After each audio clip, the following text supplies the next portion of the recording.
नमस्कार, मैं हूँ रजनी भारती और आप देख रहे हैं गांव का न्यूज.in। एक नजर सुर्खियों पर। कुढ़नी विधानसभा क्षेत्र में 5 दिसंबर को होने वाले उपचुनाव के लिए कड़ी सुरक्षा की गई है। जिला निर्वाचन पदाधिकारी प्रणब कुमार और एसएसपी जयंतकांत ने संयुक्त रूप से प्रेस कॉन्फ्रेंस कर बताया कि शांतिपूर्ण और निष्पक्ष मतदान संपन्न कराने को लेकर तैयारी पूरी कर ली गई है। सुरक्षा के पुख्ता इंतजाम किए गए हैं। 15 कंपनी अर्धसैनिक बलों को चुनाव ड्यूटी में लगाया गया है। उपचुनाव के लिए 320 मतदान केंद्र बनाए गए हैं। इन मतदान केंद्रों पर करीब 1500 से अधिक चुनाव कर्मी लगाए गए हैं। रविवार को पोलिंग पार्टियों को उनके केंद्र के लिए चुनाव सामग्री के साथ रवाना कर दिया गया। इस चुनाव मैदान में भाजपा महागठबंधन AIM-IM के साथ VIP के उम्मीदवार भाग्य आजमा रहे हैं। कुल 13 प्रत्याशी मैदान में हैं।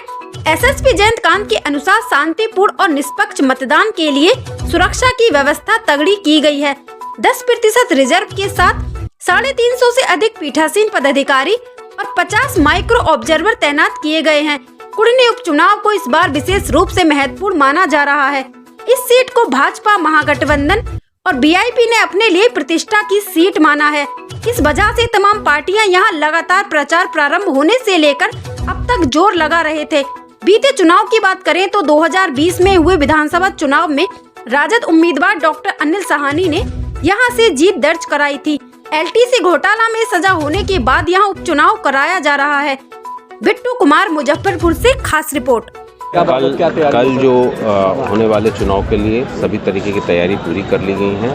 पूरे चुनावी प्रक्रिया में 15 पैरामिलिट्री फोर्सेस के साथ में मुजफ्फरपुर पुलिस के फोर्स को लगाया गया है। इसमें 10 QRT टीमें बनाई गई हैं, जिसमें STF की भी मदद ली जा रही है।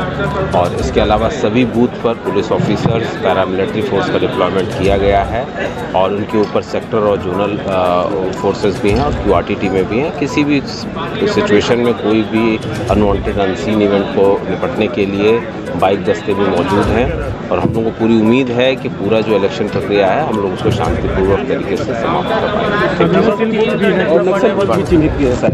टोटल 43 बूथ बिल्डिंग को नक्सल बूथ को चिन्हित किया गया है। उस पर जो SOP है वो उसके बारे में भी बता दिया गया है और जहाँ पे पहले के इंसिडेंट हुए हैं उसके बारे में भी ब्रीफिंग करी गई है और उस सभी चीज़ों की मदद के लिए हम लोग सब लोग मौजूद हैं यहाँ पे जिला स्तर पर कंट्रोल रूम के साथ में। बाकी फील्ड ऑफिसर्स भी हैं, तो हम लोग को उम्मीद है कि पूरा इलेक्शन प्रक्रिया को हम लोग पूरी अच्छी तरह करवा पाएंगे। Thank you. अधीक्षक ने ज्वाइंटली संयुक्त रूप से सभी जो पोलिंग पार्टीज़ हैं और फोर्सेस हैं उन सभी को संयुक्त संबोधन किया। लगभग सभी पोलिंग पार्टीज़ यहाँ आ गई हैं और उनको सामग्रियाँ जो इलेक्शन की सामग्रियाँ हैं वो उपलब्ध करा दी गई हैं और सारी बड़े स्पष्ट तरीके से उन्हें क्लियर मैसेज दे दिया गया है कि काफ़ी शुचितापूर्ण और ट्रांसपेरेंट तरीके से इस पूरे इलेक्शन प्रोसेस को संपन्न कराया जाना है। और इसी परिप्रेक्ष्य में आज इसी मैदान से उन्हें EVM की सामग्री भी उपलब्ध कराई जा रही है और इसके पश्चात वाहन से वो आज ही अपने आवंटित मतदान केंद्र के लिए रवाना होंगे। और हर एक स्तर पर हम लोगों ने फोर्सेस की व्यवस्था की है। एक तो जो पोलिंग पार्टी हैं उनके साथ CPF के फोर्सेस और ऑफिसर्स जा ही रहे हैं। इसके अतिरिक्त सेक्टर मजिस्ट्रेट्स और जोनल मजिस्ट्रेट और इसके अतिरिक्त अन्य स्तर पर भी हम लोगों ने क्विक रिस्पांस फोर्स के रूप में QRT के रूप में भी पुलिस पदाधिकारियों की तैनाती की है ताकि हर एक स्तर पर हम लोग फुल प्रूफ व्यवस्था सुनिश्चित कर सकें। तो हम लोग पूरी तरीके से आश्वस्त हैं कि काफ़ी शांतिपूर्ण तरीके से मतदान प्रक्रिया संपन्न होगी और पोलिंग पार्टीज़ की भी सुविधा के लिए हम लोगों ने सारी व्यवस्थाएं यहाँ काफ़ी स्मूथ चल रही हैं, वो उपलब्ध कराई हैं।